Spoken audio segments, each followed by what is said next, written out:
नमस्कार, बहुत स्वागत है आप सभी का। मैं हूं आपके साथ नैना यादव। 3 बजे की 3 बड़ी खबरें लेकर हाजिर हूं और इस बुलेटिन में हम बात करते हैं दिन भर की वो तमाम बड़ी खबरें जिनका सीधा सरोकार होता है आपसे, आपकी जेब से, समाज से, पूरी दुनिया से।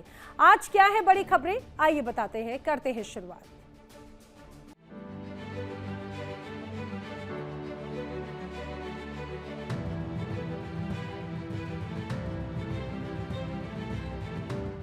तो 3 बजे की 3 बड़ी खबरों में जो खबरें हम आपको बताने वाले हैं उनमें सबसे पहले हम बात करेंगे युद्ध विराम की।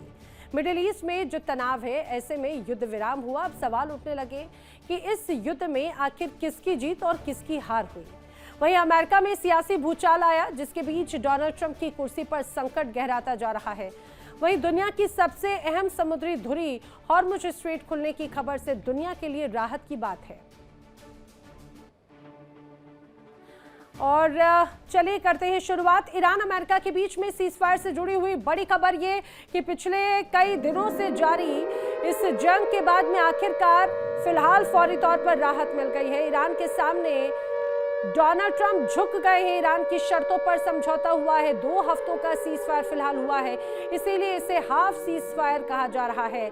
ईरान कह रहा है कि हमारी जो शर्तें थी वो शर्तें अमेरिका ने मान ली है। 10 शर्तों का जिक्र लगातार ईरान की तरफ से किया जा रहा है। हालांकि अमेरिका का, डोनाल्ड ट्रंप का दावा कुछ अलग है। डोनाल्ड ट्रंप बार बार दावा ये कर रहे हैं कि उन्होंने ईरान को घुटनों पर ला दिया और ये शायद फेस सेविंग का एक तरीका हो सकता है अपनी जनता के सामने हीरो बनने का। लेकिन जनता तो लगातार डोनाल्ड ट्रंप से अब खफा नजर आती है।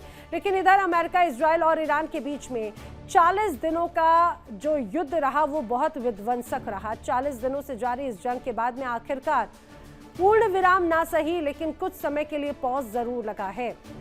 अमेरिकी राष्ट्रपति डोनाल्ड ट्रंप ने 2 हफ्तों के लिए सीजफायर का ऐलान किया। ईरान कई शर्तों के साथ में युद्ध विराम पर सहमत हुआ। सबसे खास बात तो हॉर्मुज स्ट्रेट खोलने पर सहमति जमी है। और इस पूरे युद्ध विराम के साथ में शायद डोनाल्ड ट्रंप ने अपनी इज्जत बचाने की कोशिश की है। उन्हें युद्ध से बाहर आने के लिए कोई सम्मानजनक मोड़ चाहिए था। उन्होंने ईरान की सभ्यता को मिटाने की कसम खा रखी थी। लेकिन युद्ध विराम की शर्तों और अमेरिका के युद्ध शुरू करने की वजहों को जब तराजू पर तौला जाए तो अमेरिका के हाथ खाली नजर आते हैं। ऐसा लगता है डोनाल्ड ट्रंप ईरान की प्रतिक्रिया से डरकर भागते हुए नजर आए। वहीं जिस तरीके से ईरान ने शर्तों के साथ में सीजफायर पर सहमति जताई, इसमें उनकी जीत दिखाई देती है। तो 40 दिनों की इस जंग के बाद में आखिरकार सीज फायर हुआ है। लगातार बड़ी तबाही और इस 40 दिन के युद्ध में 3 देशों ने बहुत कुछ खोया और सबसे ज्यादा अगर किसी ने खोया तो वो अमेरिका। भले ही मानवों के तौर पर जानमाल के नुकसान की बात कम हो, लेकिन एक बड़ी छवि जरूर धूमिल हुई। भरोसा खोया है, ना सिर्फ अपनी जनता का बल्कि पूरी दुनिया का भी। अब समझिए सीज फायर में कौन जीता कौन हारा। ईरान की जीत हुई दावा किया जा रहा है। ईरान का हॉर्मुज पर कब्जा बरकरार है। ईरान की शर्तों पर भी युद्ध विराम है। ईरान का पलड़ा भारी है। अमेरिका युद्ध में फंस गया है, इसको इस रूप में देखा जा रहा है। ईरान का हॉर्मुज पर कब्जा बरकरार है। ट्रंप को पीछे हटना ही पड़ा। लगातार डोनाल्ड ट्रंप कहते रहे कि हॉर्मुज पर हमारा कब्जा होगा। दावा किया जा रहा है कि ईरान की शर्तों पर ही युद्ध विराम संभव है। अमेरिका रणनीतिक बातों का एक तरह से हवाला देते हुए नजर आए हैं। ट्रंप को पीछे हटना पड़ा है, बार बार इसे बात कही जा रही है। और मेरे सहयोगी विकास अब्रोल ज्यादा जानकारी के साथ में कनेक्ट हो रहे हैं। विकास, लगातार 40 दिनों का ये मंजर, खौफनाक मंजर, जिसने सिर्फ मिडिल ईस्ट नहीं बल्कि पूरी दुनिया की पेशानी पर बल ला दिया था कि आखिर ये युद्ध कहां पर जाकर थमेगा, खासतौर से हॉर्मुज स्ट्रेट को लेकर। आखिरकार 40 दिनों के बाद में पूर्ण विराम ना सही, लेकिन हाफ सीजफायर जरूर हो चुका है। जी बिल्कुल सही आपने कहा। पूर्ण विराम तो नहीं, लेकिन अल्प विराम जरूर लगा है। लेकिन ये कितनी देर लगा रहता है ये देखने वाली बात हो। देखिए अभी जो हालात है जिस तरह के बने हुए हैं, इजराइल और लेबनान में अभी भी जो है लगातार जो है युद्ध चल रहा है। हालांकि देखा जाए तो यूएस ने जरूर संधि की बात की, लेकिन संधि किन शर्तों पे होगी, क्या शर्तें रहेंगी, किसकी बात मानी जाएगी, अमेरिका की या ईरान की, ये देखने वाली बात होगी। फिलहाल आज की तारीख में जो अभी के समय के हिसाब से बात करें तो कहीं ना कहीं अमेरिका बैकफुट पे। देखिए अमेरिका के लिए बैकफुट पे जो जाना बहुत जरूरी भी था, क्योंकि अमेरिका के लिए ईरान गले की हड्डी बन चुका था। देखिए एक तरफ अमेरिका यूक्रेन को लगातार सामान दे रहा है, हथियार सप्लाई कर रहा था कि रशिया के साथ वो उलझा रहे, और दूसरी तरफ उसको इसराइल को भी सामान देना पड़ रहा था ताकि वो ईरान के साथ उलझा रहे और उसकी मदद करनी पड़ रही थी। ऐसे में अमेरिका में आर्थिक संकट गहरा रहा था। अमेरिका में हर चीज़ की, चाहे मिसाइल्स हो, ड्रोन्स हो, हर चीज़ की शॉर्टेज चल रही थी। उसको खत्म करने के लिए, उसको बराबर करने के लिए ये अभी सही समय था कि यहाँ पर एक मौका मिला अमेरिका को कि किसी तरह से शांति समझौते की बात शुरू की जाए। लेकिन देखना ये होगा कि आने वाले 2 हफ्तों में क्या शांति समझौता हो पाता है कि नहीं। लेकिन इस युद्ध से जो जीत देखी गई है वो फिलहाल देखा गया तो रशिया की जो सबसे बड़ी जीत हुई है, क्योंकि देखिए रशिया का जो ऑयल बैन था वो खत्म हो गया। यूक्रेन के साथ जो लड़ाई चल रही है, कहीं ना कहीं यूक्रेन को भी उसमें सामान की सप्लाई कम हुई, हथियारों की सप्लाई कम हुई, कहीं ना कहीं रशिया भारी पड़ता दिखा। तो यहाँ पर रशिया और चाइना एक 2 नए जो लगातार कंट्रीज है जो अपने आप दबदबा बनाने की कोशिश कर रही थी, वो अंदर खाते अपने आप को सामने लाती हुई दिखाई दी। और कहीं ना कहीं अमेरिका की एक बहुत बड़ी, ये अभी तक फिलहाल आज की समय तक बात करें तो बहुत बड़ी हार है। एक अमेरिका को बैकफुट पे जाना पड़ा, क्योंकि अमेरिका भी जानता था वो जितनी देर युद्ध में उलझा रहेगा उतना ही फायदा रशिया और चाइना को भी होगा। क्योंकि देखिए वेस्ट एशिया में जो हालात बने हुए हैं, इजराइल अपना दबदबा बनाना चाहता था। इजराइल के लिए अपना दबदबा बनाना बहुत जरूरी था, क्योंकि हर तरफ से वो देखा जाए मुस्लिम कंट्री से घिरा हुआ था। जी देखिए मुस्लिम कंट्री से घिरा हुआ था विकास, लेकिन पिछले कुछ वक्त में जिस तरह से ईरान और अमेरिका, ये शुरुआत की लड़ाई थी ईरान वर्सेस इजराइल की, लेकिन अब ये पूरा युद्ध ईरान वर्सेस अमेरिका हो चुका है, क्योंकि अमेरिका अपना वर्चस्व स्थापित करना चाहता था, ईरान के लिए अस्तित्व को बचाने की लड़ाई थी। लेकिन इस पूरे युद्ध में इन 40 दिनों का धुरंधर आखिर कौन बनकर उभरा है? देखिए देखा जाए तो धुरंधर अगर देखेंगे तो इसमें ईरान ही उभरा है, क्योंकि अमेरिका ने भी नहीं सोचा था कि ईरान इतने दिन तक लड़ पाएगा। और कल रात की जब ये शांति वार्ता हुई उससे पहले की स्टेटमेंट अगर देखी जाए तो ईरान ने साफ साफ कहा था कि मेरे पास अभी भी 15,000 के आसपास की मिसाइल्स मौजूद है, 45,000 के आसपास ड्रोन्स मौजूद है और मैं झुकूंगा नहीं।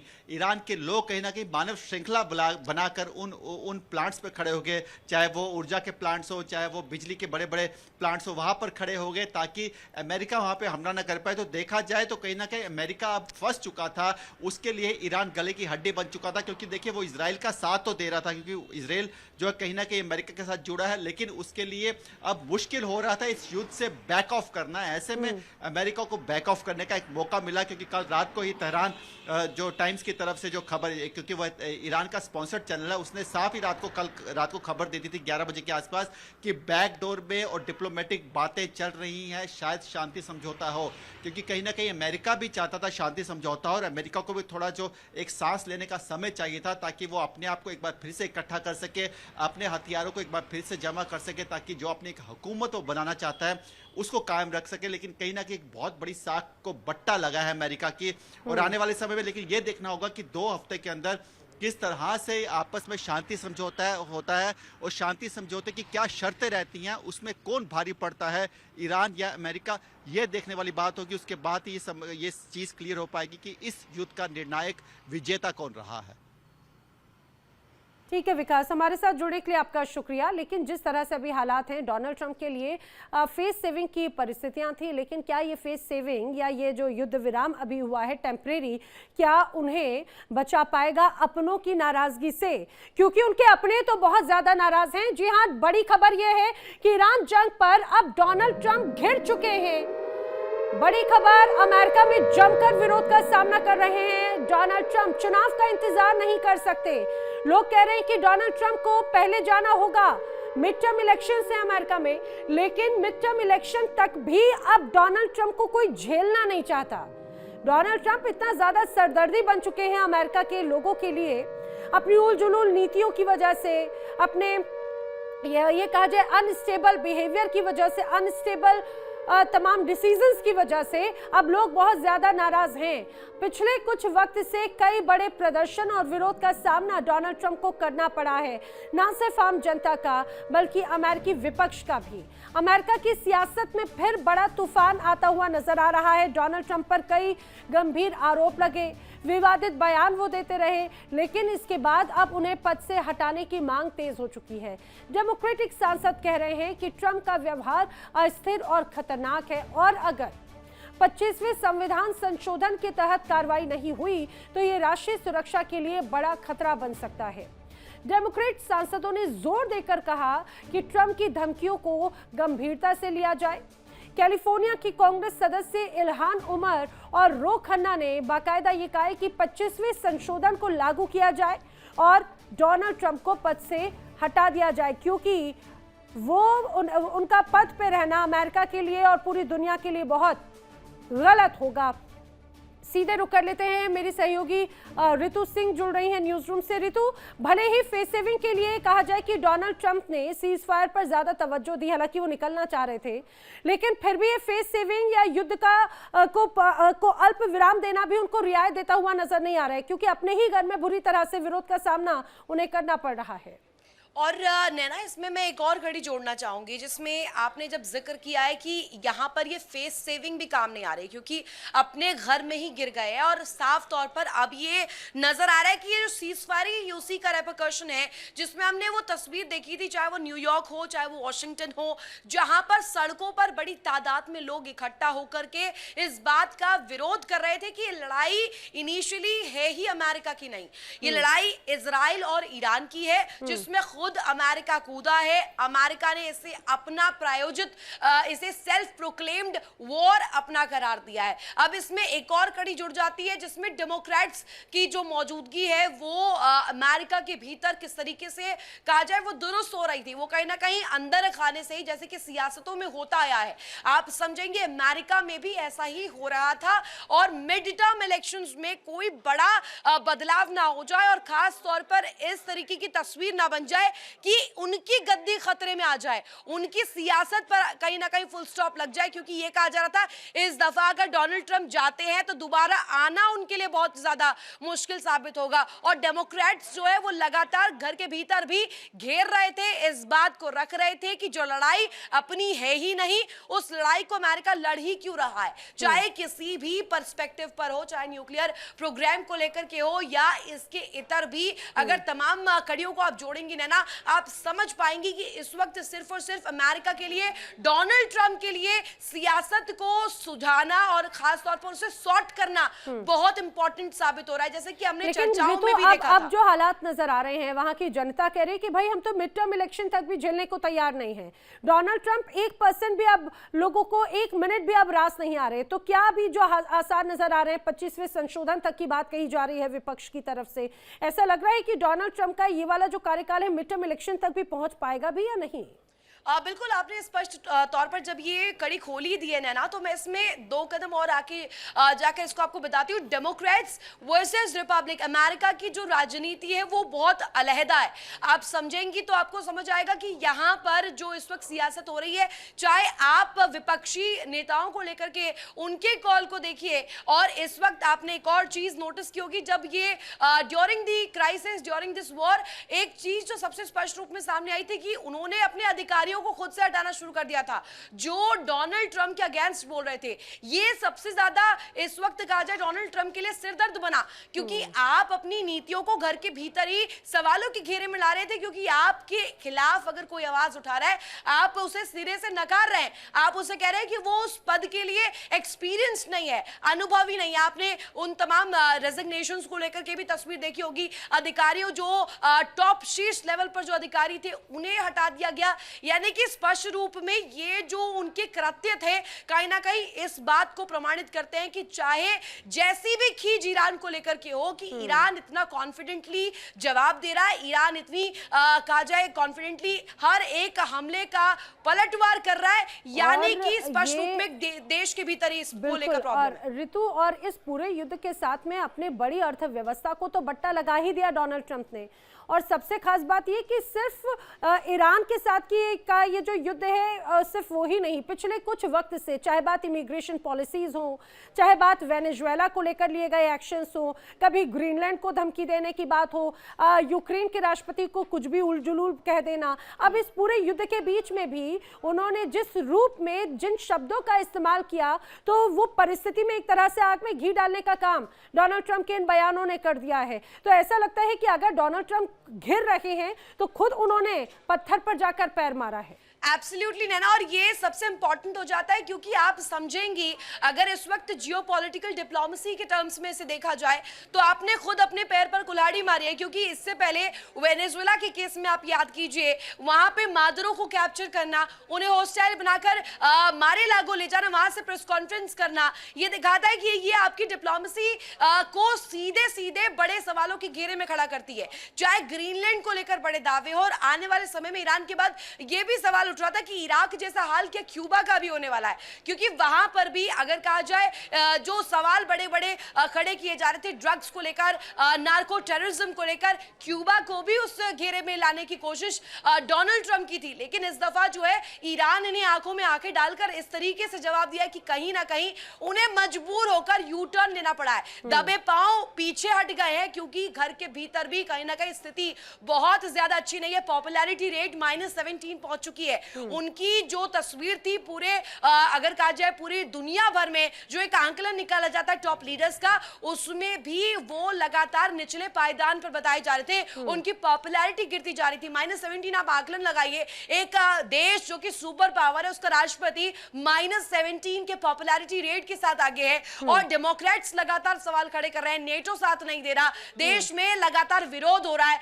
लोग कह रहे हैं कि ऐसी प्रायोजित लड़ाई क्यों, आखिर क्यों अमेरिकियों को सवालों के घेरे में खड़ा किया जा रहा है। खास तौर पर सीआईए के वो ठिकाने जो कि खाड़ी देशों में स्थित थे, वो चीख कर अमेरिका से और डोनाल्ड ट्रंप से पूछ रहे थे कि आखिर उनका कसूर क्या है, उनके ऊपर क्यों हमले हो रहे हैं। हमले तो अगर सही ढंग से देखा जाए तो अमेरिका और इजराइल पर होने चाहिए थे, इजराइल पर हो भी रहे थे, लेकिन अमेरिका पर नहीं। अब ऐसा लग रहा है कि पूरी दुनिया में, क्योंकि डोनाल्ड ट्रंप के नीतियों की वजह से, जो खुद को अभी तक शहंशाह समझते रहे हैं, अपनी उन नीतियों की वजह से उन्होंने बहुत अच्छा सा एक बड़ा स्पेस दे दिया है रूस को और चाइना को।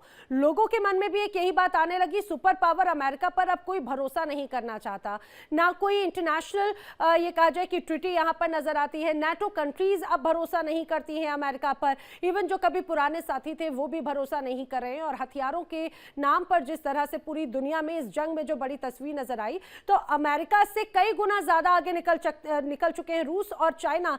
ये भी आम जनता जरूर बार बार कह रही है कि खुद पूरे देश को डुबोने पर उतारू हैं। फिलहाल ऋतु, तमाम जानकारी के लिए आपका शुक्रिया। चलिए अब खबरों में आगे बढ़ते हैं अगली खबर की ओर। अमेरिका ईरान युद्ध के बीच में एक मुद्दा पूरी दुनिया को चिंतित कर रहा था, वो था स्ट्रेट ऑफ हॉर्मुज का वो हिस्सा, वो जलमार्ग जहां से पूरी दुनिया का 20% तेल गुजरता है। अब आप कहेंगे 20% तो बहुत छोटा होता है, लेकिन ये 20% कितना निर्णायक हो जाता है कि अर्थव्यवस्था चरमरा दे, किसी देश को डुबो दे, पूरी तरह से कर्जे में डाल दे। अब ऐसे में जब बात अमेरिका ईरान के बीच सीजफायर की हुई तो सबसे पहला सवाल यही उठा, हॉर्मुज में क्या हालात बदलने वाले हैं? तो इसका जवाब यह है कि ईरान 2 हफ्ते के लिए स्ट्रेट ऑफ हॉर्मुज से गुजरने वाले जहाजों को सुरक्षित जाने का रास्ता देगा। ये दुनिया के तमाम ऐसे देशों के लिए बड़ी राहत है जिनके जहाज पिछले कई दिनों से हॉर्मुज में अटके हुए थे। ईरान के विदेश मंत्री अब्बास अराक्ची ये साफ कह चुके हैं कि हॉर्मुज पर खड़े जहाजों को राहत जरूर दी जाएगी। और सीधे रुक कर लेते हैं, मेरे सहयोगी रजनीश इस समय ज्यादा जानकारी के साथ में जुड़ रखे हैं। रजनीश, हॉर्मुज स्ट्रेट बहुत महत्वपूर्ण है पूरी दुनिया के लिए, सिर्फ मिडिल ईस्ट के लिए ही नहीं, लेकिन अमेरिका की जिद की वजह से ईरान अपनी जिद पर अड़ गया था हॉर्मुज नहीं खोलने को लेकर। खासतौर से कहा जाए सिर्फ अपने साथी देशों के लिए तो उसने पहले रियायत दी, लेकिन ऐसे तमाम देश जो अमेरिका के साथी हो, अमेरिका का साथ दे रहे हो, जिसमें 80% हिस्सा था दुनिया का, वो एक तरह से प्रभावित है। अब उनके लिए बड़ी राहत की बात है ये। देखिए नैना, ये सारी स्थिति जो उत्पन्न हुई है ये डोनाल्ड ट्रंप की अपनी जिद की वजह से हुई है। आपको याद होगा जब वेनेजुएला को जो डोनाल्ड ट्रंप ने अपने कब्जे में लिया था तो उन्हें लगता था कि वो पूरे देश में कहीं भी कुछ भी कर सकते हैं और कोई उनका विरोध नहीं कर सकता क्योंकि वो सुपर पावर है। ऐसा ग्रीनलैंड के लिए भी सोचा और तमाम दूसरे छोटे देशों के लिए भी ऐसा सोचा। लेकिन जो ईरान को लेकर उन्होंने जो अपनी धारणा बनाई थी उस पर कहीं ना कहीं डोनाल्ड ट्रंप जो है गिर गए। ईरान में जो हार्मोज है, स्ट्रेट ऑफ हार्मोज है, उसको नजरअंदाज करते हुए जो डोनाल्ड ट्रंप ने ईरान पर हमला करवाया, उसमें इजराइल की उसने मदद की। अब जब स्ट्रेट ऑफ हार्मोज में पूरे अगर दुनिया का 20% जो कच्चा तेल है वो उस क्षेत्र से गुजरता है जो ईरान के अधिकार क्षेत्र में आता है। स्ट्रेट ऑफ हार्मोज जो है ईरान ने सबसे पहले उसे बंद किया और इसी का नतीजा यह हुआ कि डोनाल्ड ट्रंप जो है बैकफुट पे आ गए। डोनाल्ड ट्रंप को अच्छी तरह पता है कि अगर ये 20% तेल जो है वो वहां से नहीं निकला तो ना सिर्फ अमेरिका बल्कि देश भर के उन जो तमाम जो दूसरे देश हैं जो अमेरिका के साथ हैं डायरेक्टली या इनडायरेक्टली, उन पे भी असर पड़ेगा। और कहीं ना कहीं इस युद्ध की वजह से डोनाल्ड ट्रंप या यूएसए के रिश्ते तमाम उन देशों से लगातार खराब हो रहे थे जो अभी तक अमेरिका के साथ थे।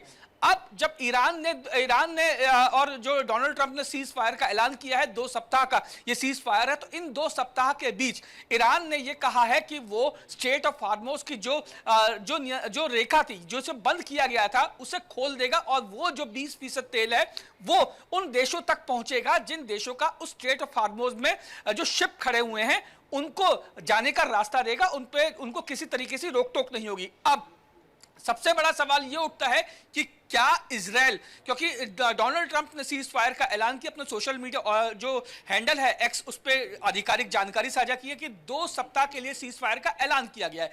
लेकिन क्या इस सीज फायर में इजराइल अमेरिका का साथ देगा? ये जो है वो सबसे बड़ी जो है वो ऊहापोह की या शक की नजर से इसे देखा जा सकता है, क्योंकि डोनाल्ड ट्रंप को लगता था कि इजराइल जो डोनाल्ड ट्रंप कहेंगे वो इजराइल मानेगा, नेतन्याहू मानेंगे। लेकिन इस युद्ध में जो नेतन्याहू ने साफ कर दिया है कि जो करना होगा वो खुद करेंगे।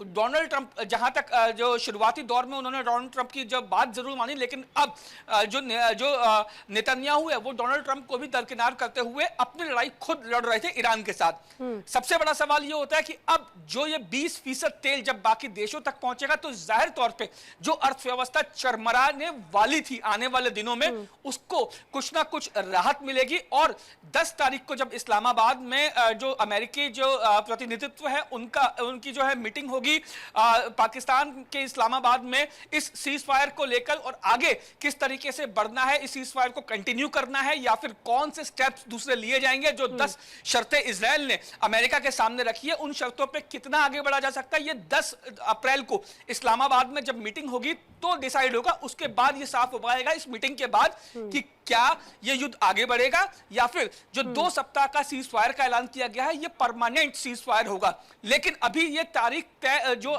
10 अप्रैल की तारीख जरूर कही जा रही है, लेकिन क्या वाकई में ये मीटिंग इस्लामाबाद में होगी और कहां होगी, कौन कौन लोग इसमें शामिल होंगे? हालांकि यह भी कहा जा रहा है डोनाल्ड ट्रंप के जो बेटे हैं वो भी जो है इसमें शामिल होंगे, उनके जो दूसरे लोग हैं वो भी शामिल होंगे, लेकिन कौन इसमें शामिल होगा अभी यह पूरी तरीके से साफ नहीं है। क्या इस मीटिंग का जो रिजल्ट निकलना, जो सब कयास लगा रहे हैं कि ये रिजल्ट निकलेगा कि आने वाले समय में इस युद्ध को रोक दिया जाएगा, सीज फायर परमानेंट होगा, ये अब देखने वाली बात होगी कि क्या इस 10 अप्रैल की मीटिंग में कौन कौन लोग शामिल होंगे और उस मीटिंग का क्या परिणाम निकलेगा। क्या इस मीटिंग में इजराइल भी शामिल होगा या नहीं होगा, सबसे बड़ा सवाल यही है। लेकिन स्ट्रेट ऑफ हार्मोज को खोलना ये तमाम पूरी दुनिया के उन देशों के लिए राहत भरी खबर है जिन देशों का जो कच्चा तेल है वो स्ट्रेट ऑफ हार्मोज में अटका हुआ था। देखिए यही तो सबसे बड़ी बात हो जाती है कि इजराइल बिल्कुल नहीं चाह रहा है। इजराइल बार बार इसी बात की धमकी भी दे रहा है रजनीश की, वो कह रहे हैं कि भाई अभी भी ट्रिगर पर उंगलियां हमारी हैं जिस तरह के हालात हैं, क्योंकि यही बात बार बार उसे खल रही है। स्ट्रेट ऑफ हॉर्मुज अगर प्रतिबंधित हुआ था, बाधित हुआ था, तो उसका असर पूरी दुनिया पर था, मिडिल ईस्ट के कई देशों पर था, खुद अमेरिका भी एक तरह से उससे व्यथित हो रहा था। लेकिन क्या लग रहा है इस पूरे युद्ध में अभी भी, क्योंकि अमेरिका चाह रहा था स्ट्रेट ऑफ हॉर्मुज उसके कंट्रोल में आए, लेकिन ईरान उसको छोड़ने के लिए तैयार नहीं था, सशर्त उसे खोला गया है। क्या रियायत होगी या फिर यहां पर भरोसा करने वाली स्थिति नहीं है अभी भी?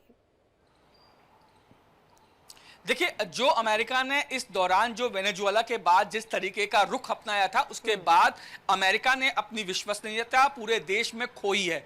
अमेरिका पर जो अपने आप को सुपर पावर कहता था, उस पे लोग जो है, जो बाकी दुनिया के जो देश हैं, वो विश्वास नहीं कर पाएंगे अब, क्योंकि एक तरफ डोनाल्ड ट्रंप जो है वो हमले की बात करते हैं, एक तरफ वो सीज फायर की बात करते हैं, दूसरी तरफ जो 10 शर्तें रखी गई हैं उनको पूरी तरीके से मानना, मुझे लगता है डोनाल्ड ट्रंप, आपको भी पता है कि डोनाल्ड ट्रंप या यूएसए के लिए ये 10 शर्तें मानना बहुत मुश्किल है। ये 10 शर्तें पूरी तरीके से नहीं मानी जा सकती। तो ऐसे में क्या ये होगा कि ये जो मीटिंग होगी, क्या इसमें कोई भी रिजल्ट नहीं निकलने वाला? और जहां तक इजराइल की बात है, तो आपको याद होगा डोनाल्ड ट्रंप को यह लगता था कि वेनेजुएला पे हमला करके जिस तरीके से जो गैस के भंडार हैं या दूसरे जो ऐसी चीजों के भंडार हैं जिससे बाकी देश जो उस पर निर्भर करते हैं, उस पर हमारा नियंत्रण जो है वो हो गया, तेल पे हमारा नियंत्रण होगा, तमाम चीजों पे हमारा नियंत्रण होगा। ऐसे ही हम जो है वो ईरान पर हमला करके वहां के जो स्ट्रेट ऑफ हार्मोज है, जहां पे कच्चा तेल जो निकलता है बाकी देशों तक जाता है, उसको अपने कब्जे में ले लेंगे। और यही सोच के डोनाल्ड ट्रंप ने इजराइल का साथ दिया था, ताकि ईरान को साथ भी वही किया जाए जो वेनेजुएला के साथ किया था। लेकिन ईरान ने जिस तरीके से मुंहतोड़ जवाब दिया है, बैकफायर किया है, उसकी उम्मीद अमेरिका को नहीं थी। इसके अलावा अमेरिका में खुद अपने देश में डोनाल्ड ट्रंप की जो है वो छिछालेदार हुई। आपने तस्वीरें वो देखी थी, पूरी दुनिया ने देखी थी कि किस तरीके से डोनाल्ड ट्रंप के पुतले जो है वो बनाए गए, उस पर डंडे और लाठियां और चप्पलें बरसाई गई। उसके अलावा डोनाल्ड ट्रंप की खुद अपनी पार्टी के जो सांसद हैं वो उसके विरोध में आ गए। तमाम वो देश थे जो अभी तक डोनाल्ड ट्रंप या यूएसए के साथ थे, वो कहीं ना कहीं अपने पैर खींचने लगे, तो रिश्तों में खटास आने लगी। और इसका सबसे ज्यादा असर पड़ा अर्थव्यवस्था पे, ना सिर्फ अमेरिका की अर्थव्यवस्था पे, बल्कि पूरे देश की उन तमाम देशों की अर्थव्यवस्था पे जो डोनाल्ड ट्रंप या यूएसए के साथ ट्रेड करते थे। ऐसे में तमाम जो चीजें हैं वो डोनाल्ड ट्रंप के अगेंस्ट जा रही थी। तो अब ये देखने वाली बात होगी कि क्या 10 तारीख की मीटिंग में कुछ हल निकलने वाला है या नहीं निकलने वाला। इजराइल इस मीटिंग में शामिल होगा या नहीं? 10 तारीख से ही है रजनीश, और उम्मीद तो आने वाले वक्त को लेकर ही है। लेकिन क्या ये हमेशा से वादा खिलाफी का एक तरह से कहा जाए कि एक बड़ा पैटर्न नजर आता है मिडिल ईस्ट में, खासतौर से इजराइल और अमेरिका के साथ में जब ये पूरी जोड़ी होती है, तो क्या ये जो 2 हफ्ते का बेसिकली पूरा सीजफायर, इस दौरान भी खामोशी नजर आएगी या फिर वही वादा खिलाफी की तस्वीर फिर देखने को मिलेगी? रजनीश, तमाम जानकारियों के लिए आपका शुक्रिया। रुक रहे एक बहुत छोटे से ब्रेक के लिए। इंडिया डेली अब आपके स्मार्ट टीवी पर भी मौजूद है। देखिए इंडिया डेली 24/7 अब आपकी स्मार्ट टीवी पर। इंडिया डेली मौजूद है सभी डिजिटल प्लेटफॉर्म पर लाइव और लगातार। इंडिया डेली 24/7 हर दिन राष्ट्र को समर्पित।